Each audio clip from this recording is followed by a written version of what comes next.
Hello friends, welcome to my channel. पहले तो आपको दिल से शुक्रिया, मेरे सारे गुलाब जामुनों ने मुझे बिना कुछ कहे इतने दिनों तक मेरी इंतजार की। Thank you. तो पार्ट 6 के स्टार्टिंग में माहौल बहुत गर्म था। लोग सोच रहे थे कि यून सैन को पनिशमेंट देगा, लेकिन यून उल्टा सैन की तारीफ करता है। बोलता है इसीलिए शायद किंग तुम्हारे एजेंसी को ज्यादा पसंद करते हैं। तुमने हर संभव कोशिश की जैसे लोग शादी करने को मान जाए। हाँ, ये अलग बात है कि अच्छा रिजल्ट नहीं मिली, लेकिन तुम अकेली हो यहाँ जो अपने जिम्मेदारी को अच्छी से निभाई है। वांग फिर बोलता है सार, इसने यांग सिटी के लोगों को ठगी है, इसने तो राजा के विश्वास को भी तोड़ी है। ये सुन के सैन भड़क जाती है और बोलती है मुझ में कीचड़ डाल रहे हो, तुम सही हो क्या? फिर वांग बोलता है अच्छा, यहाँ के लोग तुझ पे विश्वास करते हैं या मुझ में? तभी यून बोलता है क्या तुम्हें पक्का पता है कि ये लोग चीटर है? क्या तुम राजा के फैसले के भी खिलाफ हो? अभी वांग डर जाता है और बोलता है नहीं नहीं, मेरी हिम्मत नहीं है, मैं राजा के खिलाफ नहीं हूँ। यून फिर बोलता है ऐसे मोमेंट को हम कैसे सुधारेंगे वो देखेंगे, या एक दूसरे को नीचा दिखाने की कोशिश करेंगे। दोबारा कोशिश भी मत करना ऐसे करने को, नहीं तो पनिशमेंट के लिए रेडी रहना। अभी जाओ यहाँ से। वांग चला जाता है। उसके बाद यून फिर बोलता है पूरा शहर को ये बता दो कि न्यू रूल पास किया गया है, जिसके तहत आज से किसी भी सिंगल लोगों को कोई भी डिस्काउंट नहीं मिलेगा। अगर कोई कपल झगड़ा करेगा तो उन्हें 10 सिल्वर कॉइन का फाइन लगेगा। दूसरे बार पकड़े गए तो 20 और तीसरे बार के लिए 50 सिल्वर कॉइन फाइन लगेगी। इसके साथ कपल के लिए हर जगह डिस्काउंट के साथ अलग अलग फैसिलिटी भी रहेगा। ये सारे रूल सुन के सैन कुछ बोलने की कोशिश कर ही रही थी कि यून उसे रोक के बोला पहले ये सारे रूल लग जाने दो, और तुम्हारे पास अगर कुछ आइडिया है तो तुम मुझे बाद में आके के बोल सकते हो। और वहाँ से चला जाता है। सारे लोग अपने अपने रास्ते चलते हैं। सैन ऑफिस से निकलते टाइम बोलती है मैं तो डर गई थी कि ये ऑफिसर कैसा होगा, पर ये तो बहुत फ्रेंडली है और मुझ पे भरोसा भी करता है। ये सुनते ही बोयान बोलता है उसका कुछ मोटिव है इसके पीछे। सैन बोलती है मोटिव कुछ नहीं, उन्हें टैलेंट की कदर करनी आता है। बोयान बोलता है हाँ, ये तो आगे देखा जाएगा।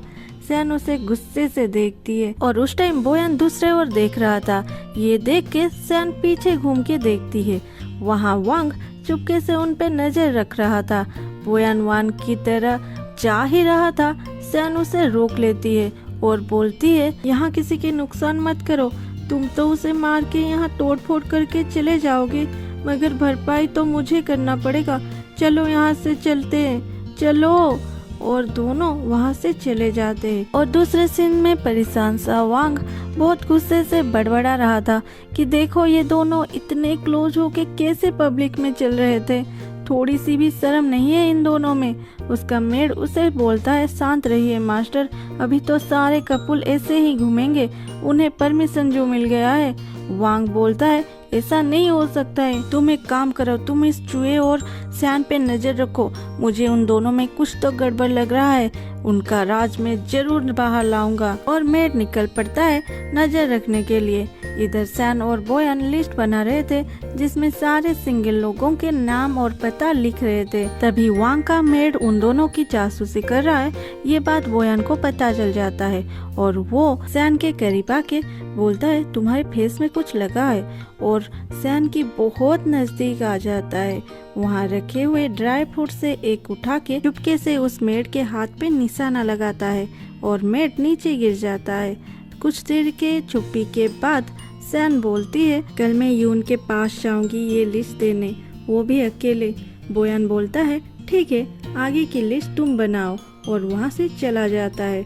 सैन बोलती है कितनी जल्दी ये गुस्सा हो जाता है, अरे पूरा बात तो सुन लेता। दूसरे दिन सुबह सुबह सैन यून से मिलने आती है और उसे लिस्ट देती है, पर यून बोलता है वो बाद में, पहले ये लो कैंडी, मुझे पता है तुम्हें कैंडी बहुत पसंद है, इसलिए मैं खास तुम्हारे लिए शहर से लाया हूँ। सैन झिझकते हुए कैंडी लेती है। तभी यून फिर कहता है, जानते हो मेरे लाइफ के सबसे खूबसूरत पल कौन सा है?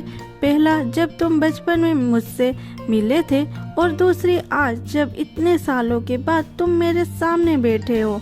सैन ये सुन के शौक में आ जाती है और उस कैंडी को एक ही बार में निकल लेती है और खांसते हुए बोलती है, सर आप ये क्या बोल रहे हो? क्या आप मुझे पहले से जानते हैं?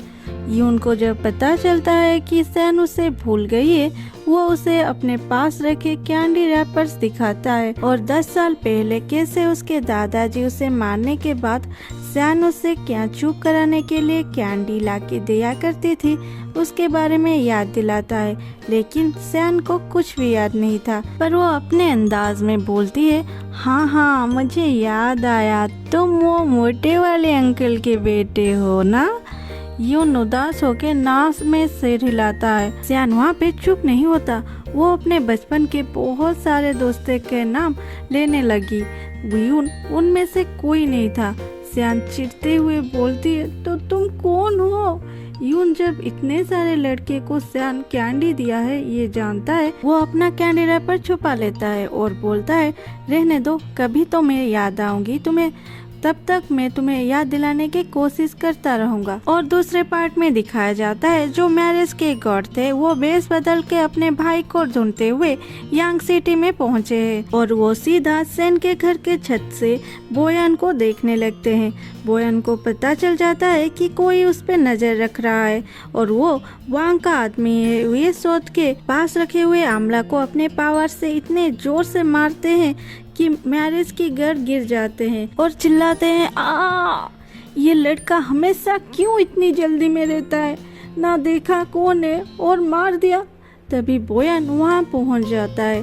बोयान को देख के मैरिज के देवता उससे बोलते हैं, और मारना मत, मैं तुम्हारा भाई हूँ लिपू। मगर बोयान बोलता है, कौन सा भाई? मेरा कोई भाई नहीं है, मैं तुम्हें नहीं जानता, और मारने लग जाता है। मैरिज के देवता को बोयान इतना मारता है कि वो नीचे गिर जाते हैं। फिर भी वो चिल्लाते हुए कहते हैं, अरे तुम्हारा मेमोरी लॉस हो गया था, इसलिए तुम मुझे पहचान नहीं पा रहे हो। बोयान को लिपू के बातों में थोड़ी से भी भरोसा नहीं होता। वो सोचता है कि वांग का कोई दूसरा प्लान है, इसलिए वो लिपू को मारने लगता है। इतना मारता है कि लिपू भाग जाता है वहाँ से।